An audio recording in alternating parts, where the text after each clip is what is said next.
Everyone, welcome back to my channel Tanya Singh. And आज हम लोग कंटिन्यू करने वाले हैं क्लास 9th एसएसटी का, जो आपके सिविक्स पॉलिटिकल साइंस का चैप्टर है। सबसे पहला वाला, what is democracy and why is the democracy. Democracy क्या है और क्यों है democracy. But before we start let me tell you that आपको जो है इस चैप्टर के नोट्स मिल जाएंगे मेरे टेलीग्राम चैनल पे। ठीक है, मेरी टेलीग्राम चैनल का लिंक जो है वो डिस्क्रिप्शन में है, उस पर क्लिक कीजिए एंड चैनल पे पहुंच जाइए। ठीक है, so let's start our chapter. तो सबसे पहले आ जाता है कि डेमोक्रेसी क्या होती है। ठीक है, एक सिंपल डेफिनेशन डेमोक्रेसी की जो हम आज तक कर आए हैं वो करते हैं।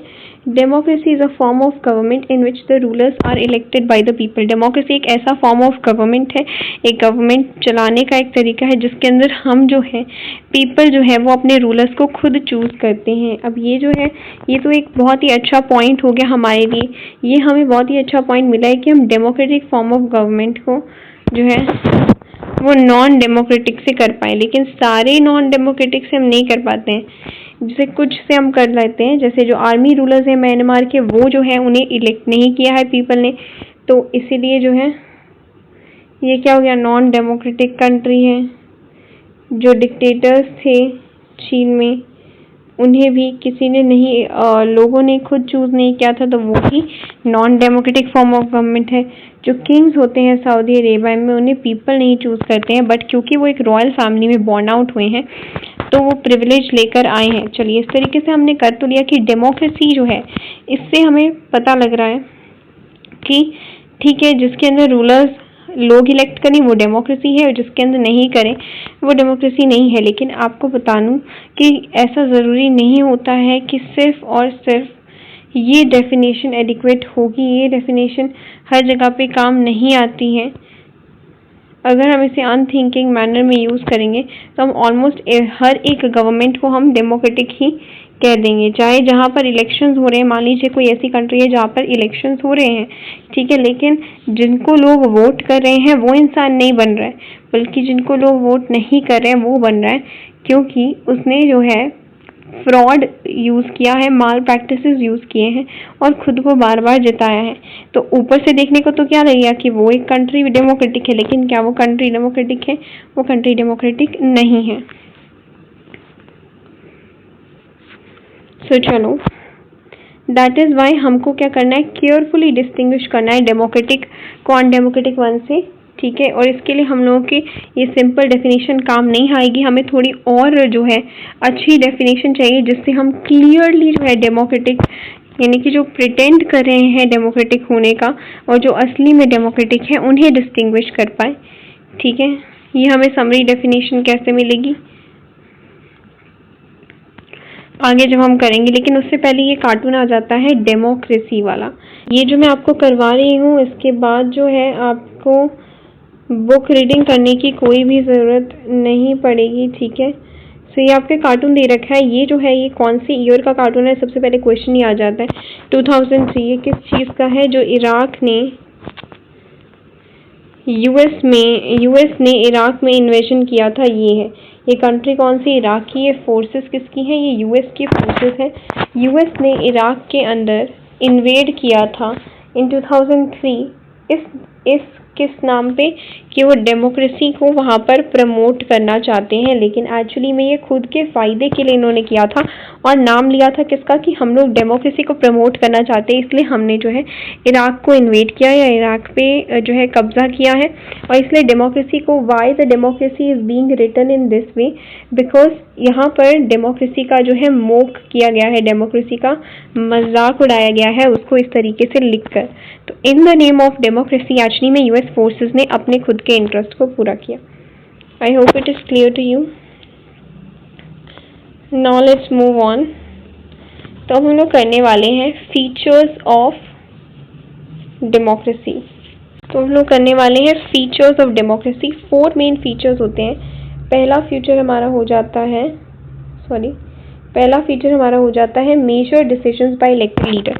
तो अगर कोई कंट्री डेमोक्रेटिक है तो उसके अंदर क्या होना चाहिए कि जो भी डिसीजंस, जो फाइनल डिसीजंस होने चाहिए या जो बड़े डिसीजंस है वो उन लोगों के द्वारा लिए जाने चाहिए जिन्हें पीपल ने इलेक्ट किया है, ना कि जिन्हें पीपल ने इलेक्ट नहीं किया है वो जो है वो डिसीजंस ले रहा है। तो in a democracy the final decision making power must rest with those elected by the people. इसका एक एग्जाम्पल है, हर एक फीचर को हम एक एक स्टोरी से करने वाले हैं, एक एक स्टोरी से करने वाले हैं, एक एग्जाम्पल से करने वाले हैं। तो यहाँ पर हमने एग्जाम्पल लिया है पाकिस्तान का। तो पाकिस्तान में क्या था, एक थे जनरल, मिलिट्री जनरल जिनका नाम था जनरल परवेज़ मुशर्रफ। उन्होंने मिलिट्री कूप किया। कूप एक जो वर्ड है इसका मतलब होता है सडनली आप किसी की गवर्नमेंट को ओवरथ्रो करते हो इलीगली, अब चाहे वो वायलेंट हो चाहे ना हो, उसको हम लोग बोलते हैं कि कूप हो गया है। तो मिलिट्री कूप किया इन्होंने 1999 में, कौन सी ईयर में, 1999 में जनरल परवेज़ मुशर्रफ ने मिलिट्री कूप कर दिया। वहाँ पे जो गवर्नमेंट थी जो कि डेमोक्रेटिकली इलेक्टेड गवर्नमेंट थी जिनको लोगों ने चूज़ किया था, उसको हटाकर जो है खुद को वहाँ का चीफ एग्जीक्यूटिव बता दिया। अब ये हुआ कि बाद में उन्होंने अपनी पोजीशन जो है चीफ एग्जीक्यूटिव से बोल दिया कि मैं प्रेसिडेंट हूँ कंट्री का, और 2002 में एक रेफरेंडम करवाया। रेफरेंडम क्या होता है, एक डायरेक्ट वोटिंग सिस्टम होता है जिसके अंदर लोग जो है, लोगों को ये ऑप्शन दिया जाता है, उसमें लोग जो है वो डायरेक्टली वोट अप करते हैं। मान लीजिए कि फॉर एग्जांपल मैंने एक रेफरेंडम रखा है जिसके अंदर मैं बोल रही हूँ कि स्कूल में होमवर्क बैन कर देना चाहिए या नहीं कर देना चाहिए। तो इस पर मैंने रेफरेंडम रखा है जिसमें डायरेक्टली लोग वोट करेंगे और जिसकी भी मेजॉरिटी आएगी वो जीतेगा। तो इस तरीके का रेफरेंडम करवाया और खुद को जो है 5 ईयर के लिए और एक्सटेंड कर दिया। मतलब पहले खुद को चीफ एग्जीक्यूटिव बनाया, फिर प्रेसिडेंट बनाया, फिर 2002 में अपनी जो ईयर है उसको एक्सटेंड कर दिया, 5 ईयर्स तक वो प्रेसिडेंट रहेंगे। लेकिन Pakistan media, human rights and other organisations का यही कहना था कि ये जो रेफरेंडम है वो माल प्रैक्टिसेस और फ्रॉड्स पर बेस्ड था, ये एक्चुअल रिजल्ट्स पर नहीं था। लेकिन अब देखिए यहाँ से ऊपर से देखने को तो लग रहा है कि ये डेमोक्रेसी है क्योंकि इसके अंदर इलेक्शंस हुए हैं। डेमोक्रेसी फॉर्म ऑफ गवर्नमेंट है जिसके अंदर रूलर्स को हम इलेक्ट कर रहे हैं और रेफरेंडम भी उसने करवाया है। तो यही एक जो डिफरेंस था ना, वो सिंपल डेफिनेशन यहीं पर वो रॉन्ग प्रूफ हो रही थी। ठीक है, अब देखिए अब आ जाते हैं 2002। अब अगस्त 2002 में उन्होंने एक ऑर्डर बनाया जिसका नाम था लीगल फ्रेमवर्क ऑर्डर। इसके बारे में क्वेश्चन डेफिनेटली पूछा जाता है कि लीगल फ्रेमवर्क ऑर्डर क्या था। उसके अंदर क्या था कि कॉन्स्टिट्यूशन को अमेंडमेंट मतलब कि चेंज लाना कॉन्स्टिट्यूशन में, जो कॉन्स्टिट्यूशन पाकिस्तान का उसके अंदर चेंज लाया गया। और इसके अंदर ये था कि जो नेशनल प्रोविंशियल असेंबलीज होंगी, जो जैसे हमारी राज्यसभा लोकसभा होती है उस तरीके से उनकी नेशनल लेवल पे जो प्रोविंशियल असेंबलीज हैं उनको डिसमिस करने का पावर दिया गया किसके हाथ में, प्रेसिडेंट। और प्रेसिडेंट कौन था, जनरल परवेज़ मुशर्रफ। और साथ ही साथ दूसरी बात इसके अंदर ये कही गई, जो सिविलियन कैबिनेट होगा उसको कौन सुपरवाइज करेगा, नेशनल सिक्योरिटी काउंसिल। और इस नेशनल सिक्योरिटी काउंसिल में किस किस के मेंबर्स थे, सारे मिलिट्री ऑफिसर्स थे। फिर कौन, किसके हाथ में पावर आ गई, जनरल परवेज़ मुशर्रफ। क्या ये पीपल ने इलेक्ट किया इन्हें, बिल्कुल भी नहीं। फिर भी ये जो है उन्होंने अपनी सारी पावर अपने हाथ में करी।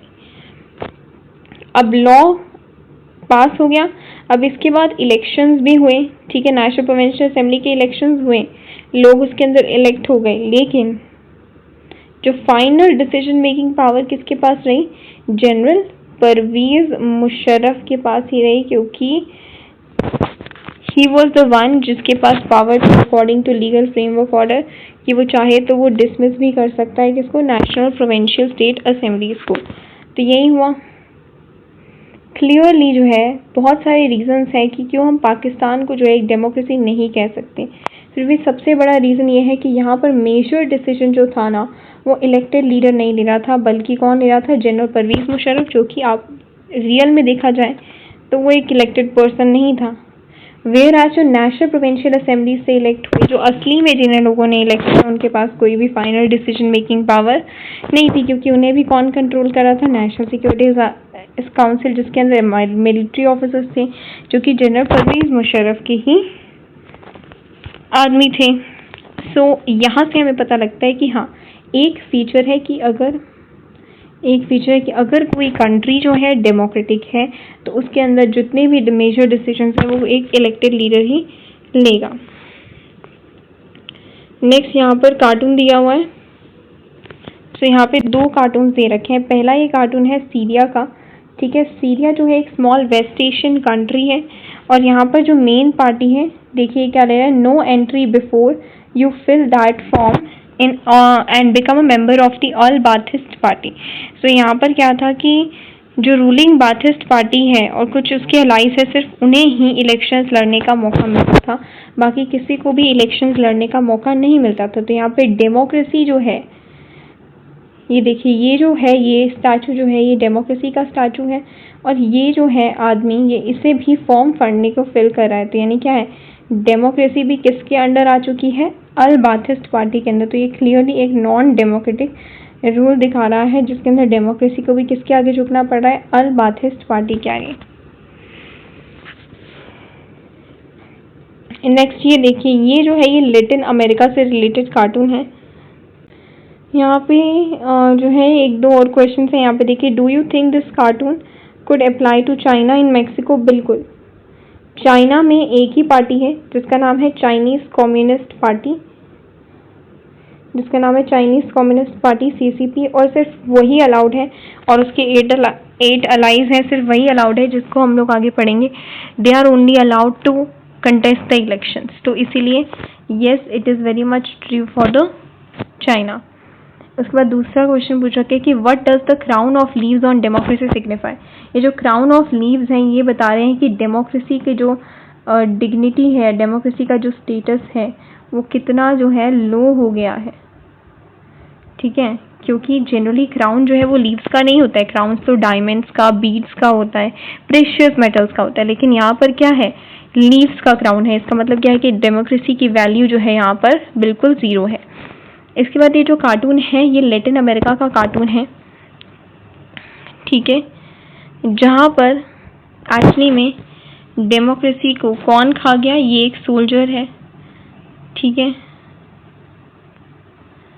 तो एक्चुअली में डेमोक्रेसी में मिलिट्री रूल चल रहा है और मिलिट्री जो है वही रूल करे। मिलिट्री, जैसा मैंने आपको बताया पाकिस्तान में जैसी सिचुएशन थी परवेज़ मुशर्रफ की, उसके अंदर क्या था, एक मिलिट्री रूलर था और मिलिट्री रूलर के हाथ में डेमोक्रेसी थी, यानी कि सभी वोट्स थे, वो अपनी मर्जी से जो है खुद को वोट दिलवा कर जीत रहा था। तो वोटिंग का या डेमोक्रेसी किसके हाथ में थी, सोल्जर्स के हाथ में, और सोल्जर्स या मिलिट्री जो है वो डेमोक्रेसी के नाम पे लोगों को रूल कर रही थी।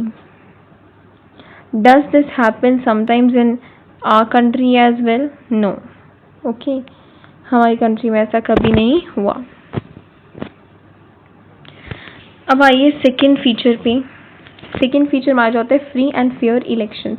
तो सिर्फ ये नहीं है कि हाँ जो इलेक्शंस में जो जीता है वो जो है वो सारे मेजर डिसीजन लेगा। What if general Pervez Musharraf ने भी तो इलेक्शंस करवाए थे, पर क्या वो फ्री फेयर इलेक्टोरल कंपटीशन था? नहीं। तो इसलिए ज़रूरी ये भी है कि कंपटीशन जो है वो फ्री एंड फेयर हो। A democracy must be based on free and fair election where those currently in the power have a fair chance of losing। बिल्कुल, डेमोक्रेसी अगर है तो सेकंड मोस्ट इंपॉर्टेंट फीचर ये हो जाता है कि सबसे पहला हो गया कि मेजर डिसीजंस एक इलेक्टेड लीडर ही लेगा। दूसरा ये हो गया कि जो है, जो भी डेमोक्रेसी है वो फ्री फेयर इलेक्शन पे बेस्ड होनी चाहिए। जो अभी भी पावर में है, जो करंटली पावर में है, उसके पास भी इक्वल चांस होना चाहिए लूज़ करने का। इसके अंदर हम दो एग्जाम्पल करने वाले हैं, चाइना और मैक्सिको। जिसका कार्टून हमने किया था, चाइना में क्या है कि आफ्टर एवरी 5 years इलेक्शन होते हैं, ठीक है, और कंट्री की पार्लियामेंट है जिसका नाम है क्वेंगो रेनमिन, जो भी है, जिसको हम लोग नेशनल पीपल्स कांग्रेस कहते हैं। ये क्वेश्चन पूछा जा सकता है। अब ये जो नेशनल पीपल कांग्रेस है वो आगे जो है प्रेसिडेंट को अपॉइंट करती है, ठीक है। तो मतलब क्या हो रहा है कि एवरी 5 years इलेक्शन हो रहे हैं, ठीक है। नेशनल पीपल्स कांग्रेस को जो है इसके अंदर लोग इलेक्ट हो रहे हैं और ये आगे जाकर किसको चूज़ कर रहे हैं, प्रेसिडेंट को चूज़ कर रहे हैं। चलिए, तो नियरली 3000 मेंबर्स जो है चाइना में दे बिकेम अ पार्ट, और कुछ मेंबर्स इसमें से सारे इलेक्ट नहीं होते बट कुछ मेंबर्स आर्मी के भी इसके अंदर जाते हैं। अब बिफोर कंटेस्टिंग इलेक्शन, लेकिन कैंडिडेट जो है, जो भी इलेक्शन के लिए खड़ा होगा, उसको एक पार्टी से अप्रूवल चाहिए, चाइनीज़ कम्युनिस्ट पार्टी से।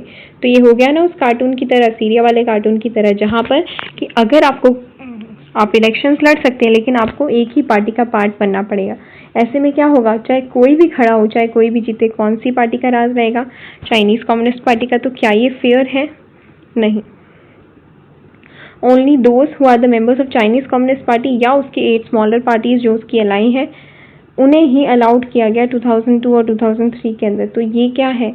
क्या ये एक डेमोक्रेसी है? नहीं। लेकिन आपको ऊपर से देखने से क्या लग रहा है कि हाँ ये तो इलेक्शंस करवा रही है एवरी 5 ईयर्स, तो मतलब ये तो डेमोक्रेसी है। तो सिर्फ इलेक्शंस करवाने से नहीं होगा, but free and fair election करवाने से बात बनेगी। सेकेंड एग्जाम्पल है मेक्सिको। मेक्सिको में भी 1930 में उन्हें इंडिपेंडेंस मिली।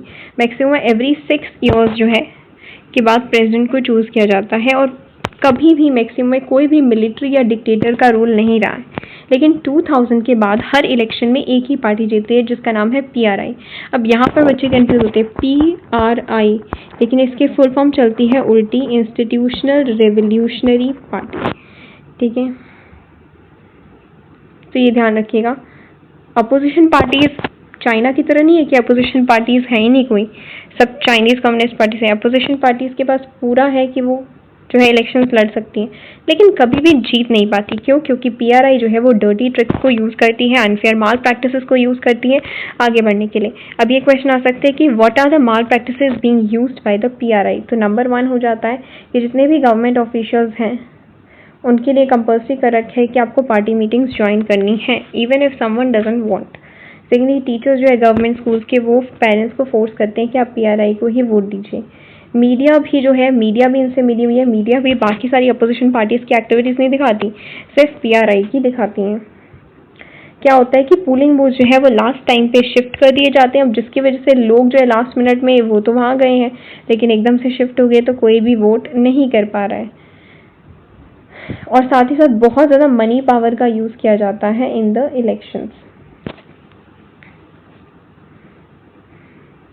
यहाँ पर ये कार्टून दे रखे हैं आपके। This cartoon title as building democracy and was first published in Latin American publication. तो इसका नाम पहले तो पूछ लेंगे कि क्या है। इसका नाम है बिल्डिंग डेमोक्रेसी। क्या नाम है इसका? बिल्डिंग डेमोक्रेसी है। What do the money bags signify? Money bags क्या सिग्निफाई कर रहे हैं? क्या सिग्निफाई कर रहे हैं? The role of money power, है ना। मनी पावर का जो रोल होता है इन विनिंग द इलेक्शंस, वो एक्चुअली में ये शो कर रहे हैं। Could this cartoon be apply to India? बिल्कुल, इंडिया में भी हम देखते हैं कि कई जगहों पर जो है बहुत ज़्यादा मनी पावर, मनी स्पेंड करके वोट्स खरीदे जाते हैं। मनी पावर जो है it is free and fair elections का ये पार्ट नहीं रहता है। I hope it is clear to you. Next हो जाता है हमारा थर्ड फीचर। तो अभी तक हमने 2 फीचर किए कि भाई अगर डेमोक्रेसी है तो जो मेजर डिसीजन है वो इलेक्टेड पर्सन ही लेगा, उसके अलावा और कोई नहीं लेगा। वहीं दूसरा हमने ये किया है कि जो है इलेक्शंस जो है वो फ्री फेयर होने चाहिए, है ना। अब थर्ड हमारा जाता है 1 पर्सन 1 वोट एंड 1 वैल्यू की तरफ, कि हर एक पर्सन को 1 वोट मिलना चाहिए। अब ये नहीं है कि किसी को ज़्यादा मिल रहा है किसी को कम, तो वो भी क्या हो जाएगा, वो भी डेमोक्रेसी में नहीं आएगा। तो ये जो 4 पॉइंट्स है, ये जो 4 फीचर्स हैं, ये 4 फीचर्स ऑफ डेमोक्रेसी आपसे क्वेश्चन डेफिनेटली पूछा ही जाता है। It's a star question, so mark it as a star question. ठीक है, इससे यही सबसे ज़्यादा जो है मार्क्स में पूछे जा सकते हैं। इंडिविजुअली भी पूछ सकते हैं कि what do you mean by 1 vote and 1 person 1 value, और वहीं 4 फीचर्स भी बोल सकते हैं। मतलब ये 90%, मैं कहती हूँ 99% डेफिनेटली इस चैप्टर में से ये पूछा ही जाता है। तो अब देखिए, in a democracy each adult citizen must have 1 vote and 1 vote should have 1 value. मतलब इसका मतलब क्या है कि 1 पर्सन 1 वोट 1 वैल्यू का मतलब क्या है कि एक आपको एक पर्सन है, आपको एक ही वोट मिलना चाहिए। ये नहीं है कि हमने रिच पर्सन है उसको चलो 4 उसकी वोट की वैल्यू 4 कर दी और इनके वोट की वैल्यू 1 ही रही, तो फिर तो ऐसे 4 रिच आ गए तो बंदा जीत गया, और ऐसे अगर 12 भी आए तो भी नहीं जीत पाए। वहीं ऐसा भी नहीं होना चाहिए, उसकी वैल्यू भी 1 होनी चाहिए और उसे वोट भी 1 ही मिलना चाहिए। ठीक है, जैसे 2015 में सऊदी अरेबिया में वुमेन्स को 2015 तक कोई भी वोटिंग राइट्स नहीं थे, तो ये तो अनफेयर हो गया। हर एक पर्सन को 1 वोट मिलना चाहिए, इन्हें नहीं मिला। वहीं एस्टोनिया में सिटीजनशिप इस तरीके से है, जो कि रशियन माइनॉरिटी को जो है बहुत मुश्किल होती है राइट टू वोट इंजॉय करने के लिए। उन्होंने सिटीजनशिप रूल ऐसे बनाए हैं, तो ये भी क्या है, गलत है। नेक्स्ट फिजी की बात करें तो फिजी में एक इंडिजीनियस फिजी के वोट की वैल्यू ज़्यादा होती है देन इंडियन फिजी। ठीक है, अब यहाँ पे एक कार्टून दे रखा है, देखिए, at last 1 man 1 vote here. ठीक है, I liked it better when I was the 1 man and the 1 vote. So this cartoon जो है ये इराकी इलेक्शंस में किया था, जब सदम हुसैन की रिजाइम जो है वो ओवरथ्रो कर दी गई थी। और ये जो है ये पर्सन कौन है पूछ दिया जाता है, ये सदम हुसैन है। मैंने आपको इराक की स्टोरी बताई थी जहाँ पर यूएस जो है एक्चुअली में ज़बरदस्ती घुस जाते हैं इराक में इन the name of democracy promotion, की हम तो डेमोक्रेसी को प्रमोट करें, लेकिन असल में उनके खुद के इंटरेस्ट छुपे होते हैं। तो उस टाइम पे जब उन्होंने किया था, सदम हुसैन की गवर्नमेंट ही is the Saddam Hussein. And ये कह रहा है कि मुझे तब अच्छा लगता था जब मैं ही वो 1 man था और मैं ही 1 वोट था, यानी कि जब अनडेमोक्रेटिक गवर्नमेंट चल रही थी ना उसके अंडर, तो किसी के भी वोट की वैल्यू नहीं थी। वहीं अब यूएस के आने से जो है इनको जो है जेल में डाल दिया गया था और दोबारा से इलेक्शंस करवाए गए थे, जहाँ पर सभी को जो है डेमोक्रेटिक प्रिंसिपल्स पर 1 man 1 वोट के प्रिंसिपल पे वोट मिले थे। ठीक है, तो ये जो उसकी अनडेमोक्रेटिक गवर्नमेंट थी और ये जो उसके जाने के बाद जो डेमोक्रेटिक गवर्नमेंट यूएस ने करवाई है। लास्ट हमारा फोर्थ फीचर आ जाता है rule of law and respect for the right, democratic rules with in the limit set by the constitution law and citizen right. अगर कोई भी कंट्री डेमोक्रेटिक है तो जो उसके कॉन्स्टिट्यूशन में लॉज लिखे हैं, जो राइट्स वो सिटीजन को देता है, वो हमेशा उसको फॉलो करेगा। और अगर कोई अनडेमोक्रेटिक गवर्नमेंट है तो वो ना ही सिटीजन्स के राइट्स की कदर करेगी और ना ही लॉज की कदर करेगी। उसको जो करना है वो वही करेगी। डिक्टेटरशिप जो है वही होता है ना, जिनको जो करना है वो वही करती है। तो सिमिलरली फोर्थ फीचर हो जाता है। फर्स्ट फीचर क्या था कि मेजर डिसीजंस वही लेगा जो इलेक्टेड लीडर होगा। Second, free and fair election होंगी। थर्ड क्या था कि 1 person 1 वोट 1 वैल्यू रहेगा। फोर्थ क्या है कि जो भी नॉट जस्ट कि गवर्नमेंट जो है बिफोर द इलेक्शंस क्या कर रही है, बट वो आफ्टर द इलेक्शंस क्या कर रही है, दैट ऑल्सो मैटर, कि वो आफ्टर रूल ऑफ लॉ के अकॉर्डिंग चल रही है, रिस्पेक्ट फॉर राइट्स को लेकर चल रही है या नहीं चल रही है। अगर नहीं चल रही है तो भाई वो अनडेमोक्रेटिक है। यहाँ पर हम एक जो है कंट्री का करने वाले हैं, जिम्बाब्वे का। जिम्बाब्वे को इंडिपेंडेंस मिली है फ्रॉम वाइट माइनॉरिटी रूल 1980 में। सिंस देन कंट्री को एक ही पार्टी रूल करी है जिसका नाम है ज़ानू पीएफ पार्टी। ये पार्टी वो है जिसने हमारा उनका जो है फ्रीडम स्ट्रगल लड़ा था। अब आपको ये देख के लग रहा होगा कि हाँ, हमारी भी एक कांग्रेस पार्टी थी, कांग्रेस पार्टी ने हमारा फ्रीडम स्ट्रगल लड़ा था, तो आई थिंक सो हमने हमेशा रिस्पेक्ट किए और उनका राज काफ़ी टाइम तक चला।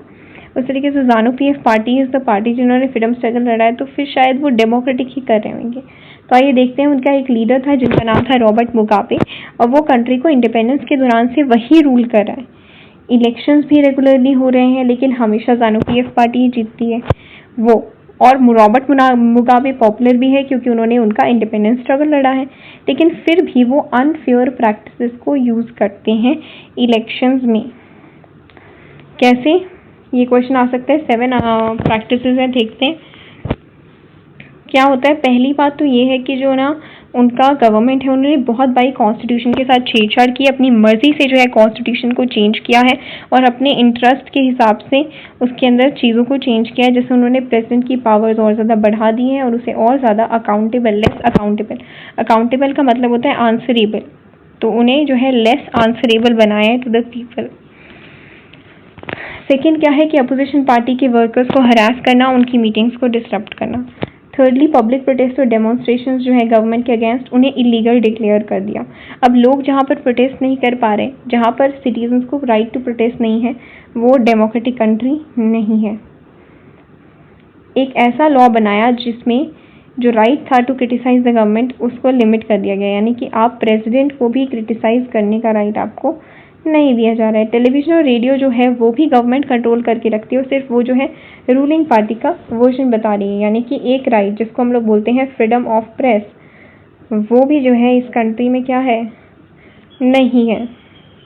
उसके बाद जो है इंडिपेंडेंट न्यूज़पेपर्स हैं कुछ, लेकिन उन जर्नलिस्ट को भी क्या कर देते हैं, हरास करते हैं ज़ानू पीएफ पार्टी के लोग। गवर्नमेंट जो है यहाँ तक कि जुडिशरी कोर्ट की भी नहीं सुनती है, कोर्ट की जजमेंट्स को भी इग्नोर कर देती है। तो क्या ये ऐसी गवर्नमेंट जो कि कॉन्स्टिट्यूशनल लॉ या सिटीजन के राइट के अकॉर्डिंग नहीं चल रही है वो डेमोक्रेटिक है? बिल्कुल भी नहीं है। और इसीलिए he was forced out of the office. अभी रिसेंटली 2017 में ही उसको जो है हटाया गया है finally from the Zimbabwe, and अब शायद उधर डेमोक्रेटिक फॉर्म ऑफ गवर्नमेंट है। ठीक है, तो ये एग्जाम्पल जिम्बाब्वे का हमको क्या बता रहा है कि कई बार ऐसा होता है कि पॉपुलर लीडर्स जिनके पास बहुत ज़्यादा सपोर्ट है, जो काफ़ी ज़्यादा फेमस हैं, वो नेसेसरी नहीं है। क्योंकि हाँ, democracy is entirely based on majority rule, कि जिसको बहुत सारे लोग जो है पॉपुलर मतलब फेमस है ना, पॉपुलर मतलब पॉपुलैरिटी तो अच्छी पॉपुलैरिटी होती है, कई लोगों की नेगेटिव पॉपुलैरिटी भी होती है। ठीक है, तो ज़रूरी नहीं है, सफिशिएंट नहीं है कि पॉपुलैरिटी जो है हमेशा एक फैक्टर रहेगी। ऐसा हो सकता है कि ऐसी गवर्नमेंट्स जो काफ़ी पॉपुलर हैं बट उनका काम करने का तरीका क्या है, अनडेमोक्रेटिक है।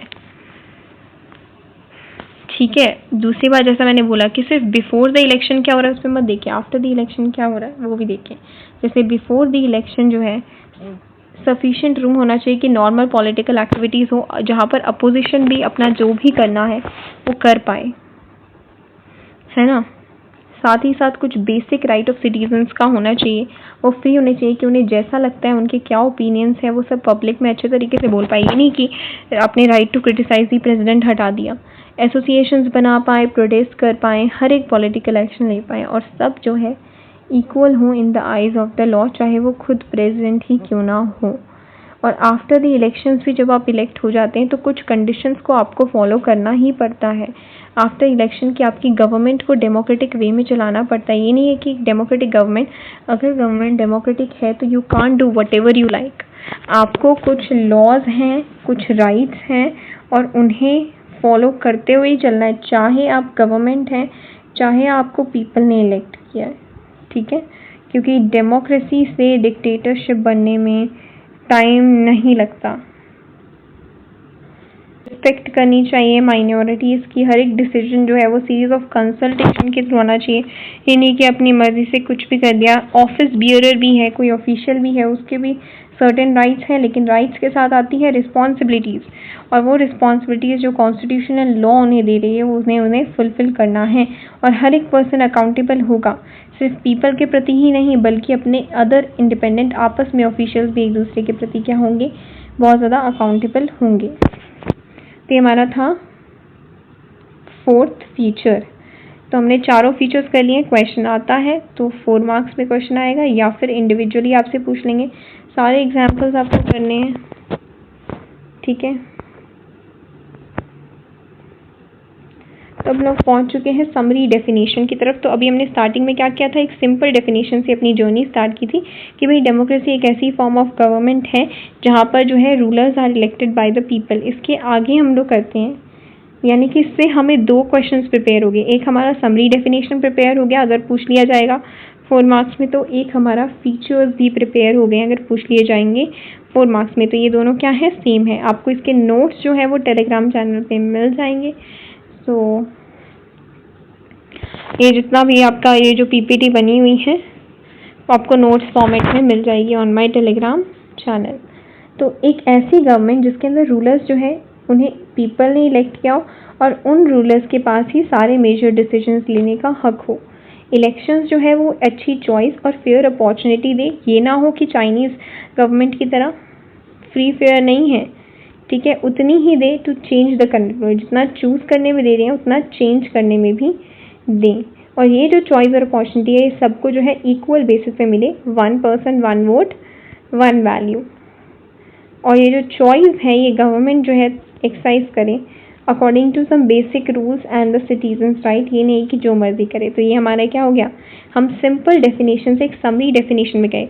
अब अगर हम ये डेफिनेशन लगाएंगे तो हम बहुत इजीली डिस्टिंग्विश कर सकते हैं कि कौन सी डेमोक्रेटिक गवर्नमेंट है और कौन सी प्रिटेंड कर रही है कि वो डेमोक्रेटिक है लेकिन एक्चुअल में डेमोक्रेटिक नहीं है। तो नाउ लास्ट में आपको ये कार्टून दे रखा है, ये कार्टून के बारे में थोड़ा सा जानते हैं। ये जो किसका कार्टून है, चाइनीज़ गवर्नमेंट ने सारी फ्लो ऑफ इंफॉर्मेशन जो है वो सिटीजन से ले ली है, यानी कि ये याहू, गूगल, सिस्को जैसी सारी चीज़ों को बैन कर दिया था। और ये जो इमेज है टैंक्स की, वो अनआर्म्ड स्टूडेंट के आगे, ये क्या रिमाइंड कर रही है, कौन सा मेजर इवेंट रिमाइंड कर रही है, ये कौन सा मेजर इवेंट रिमाइंड कर रही है, मैं ये बताती हूँ। पहले तो ये इवेंट क्या है, जब याहू, गूगल और सिस्को को बैन कर दिया गया था, किधर, चाइना में। ये क्या दिखाता है, अनडेमोक्रेटिकनेस दिखाता है, फ्रीडम जो है सिटीजन्स की टू एक्सप्रेस देयर ओपिनियंस, या फिर वो जो है यहाँ पर क्या हो रही है, freedom of speech and expression जो है वो डिस्ट्रॉय हो रहा है। वहीं एक और चीज़ है कि एक टैंकर्स लगे हुए हैं, एक स्टूडेंट खड़ा है, तो ये किस इवेंट की ओर इशारा कर रहा है। तो एक इवेंट हुआ था चाइना में जिसको हम लोग नाम से जानते हैं टियानमेन मस्करे स्क्वायर का, जो मस्करे हुआ था 1989 का। यहाँ पर क्या हुआ था कि स्टूडेंट्स ने जो है प्रोटेस्ट किया था एक टियानमेन स्क्वायर, स्क्वायर मतलब टियानमेन स्क्वायर, स्क्वायर मतलब चौराहा, ठीक है। तो उस चौराहे के आगे सारे स्टूडेंट्स इकट्ठा हो गए थे बीजिंग में, जो कि चाइना का कैपिटल है। वहाँ पर ये लोग इकट्ठा हो गए और ये प्रोटेस्ट करने लग गए। मेनली वो क्या चाहते थे कि इकोनॉमिक रिफॉर्म्स आए, फ्रीडम ऑफ प्रेस मिले, जैसा मैंने बताया याहू, गूगल और सिस्को को बैन कर दिया गया था, और पॉलिटिकली लिबरलाइजेशन मिले। जबकि चाइनीज़ गवर्नमेंट का क्या रिस्पॉन्स रहा, चाइनीज़ गवर्नमेंट ने बहुत ही ब्रूटली सुप्रेस कर दिया मूवमेंट को, ठीक है। बहुत सारे जो है लोग मर गए, बहुत सारे students of very young age they were killed, and internationally बहुत ज़्यादा क्रिटिसिज्म किया गया था चाइना के इस मूव का। तो ये इस इवेंट की ओर दर्शा रहा है। तो मेनली ये कौन सा इवेंट हो रहा है, जब चाइना ने ब्लॉक कर दिया था free flow of information, internet पे रिस्ट्रिक्शन लगा दी थी, पॉपुलर वेबसाइट्स पे रिस्ट्रिक्शन लगा दी थी, याहू, गूगल और सिस्को जैसी।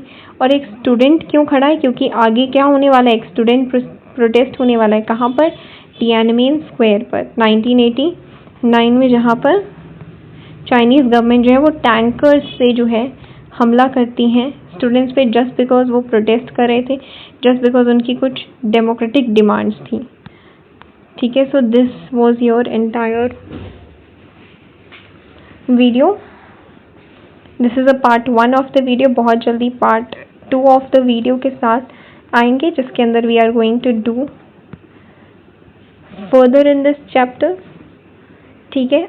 जो भी आर्ग्यूमेंट्स होंगे फॉर डेमोक्रेसी, वाई डेमोक्रेसी वाले क्वेश्चंस जो हैं वो करेंगे, and broader meaning of democracy वाले टॉपिक्स को करेंगे।